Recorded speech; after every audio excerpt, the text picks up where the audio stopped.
Following the Celtics blowing their team up, or maybe in the process of doing so, already trading Jrue Holiday, then trading Porzingis thereafter, the entire NBA landscape will be affected and already has been affected too.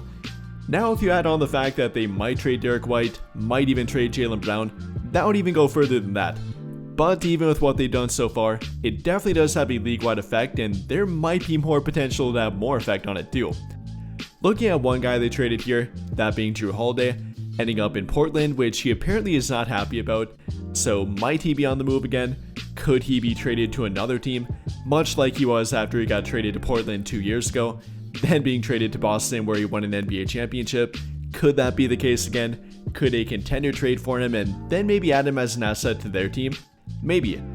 Now, would that be the Lakers or should that be the Lakers? That's up for debate here. So we'll talk about that. Also then about a target that they have been linked to in the past, that being Onyeka Okongwu, and if he might be available now with the addition of Porzingis and how that might affect the Atlanta Hawks frontcourt. So we'll talk about all of that and try to break it all down here. But beginning with Jrue Holiday, a guy they've been linked to in the past, but then again that was when he was younger, now 35 and under a pretty pricey contract.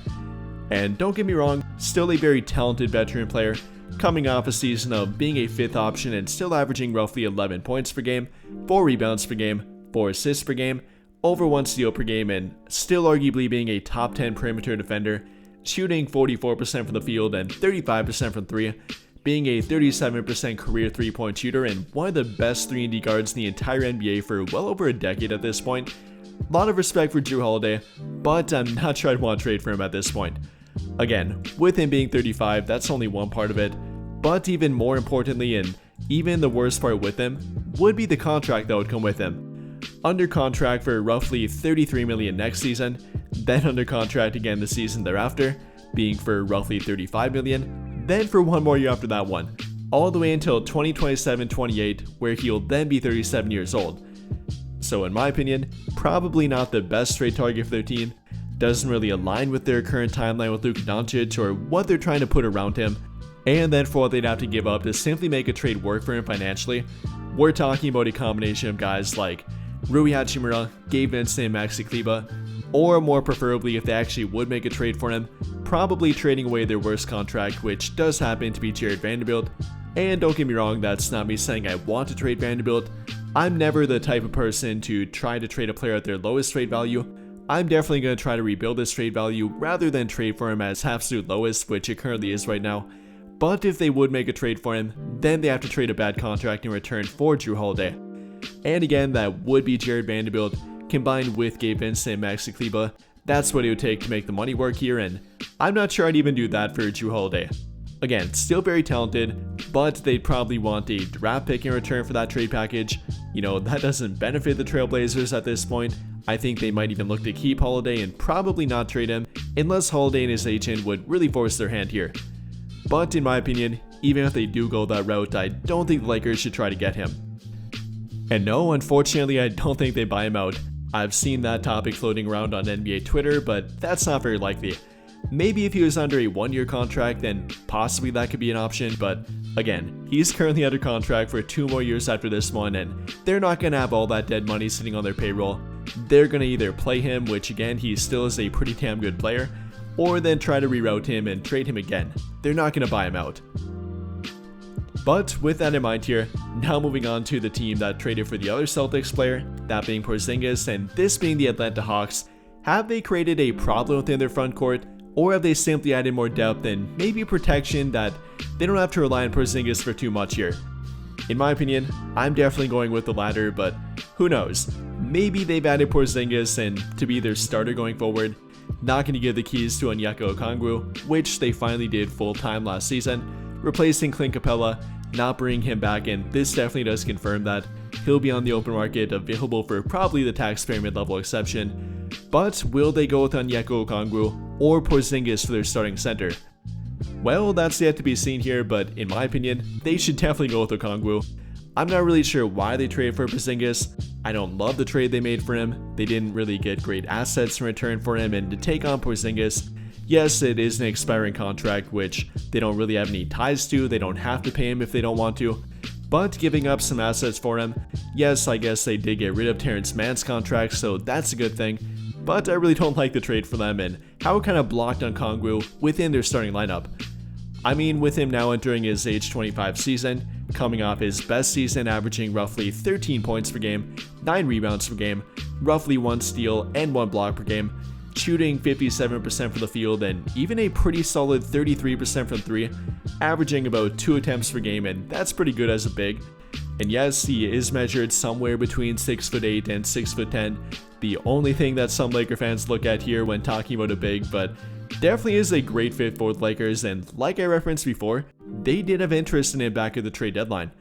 According to Dave McMenamin of ESPN, they did call the Atlanta Hawks and check in on the availability of Onyeka Okongwu.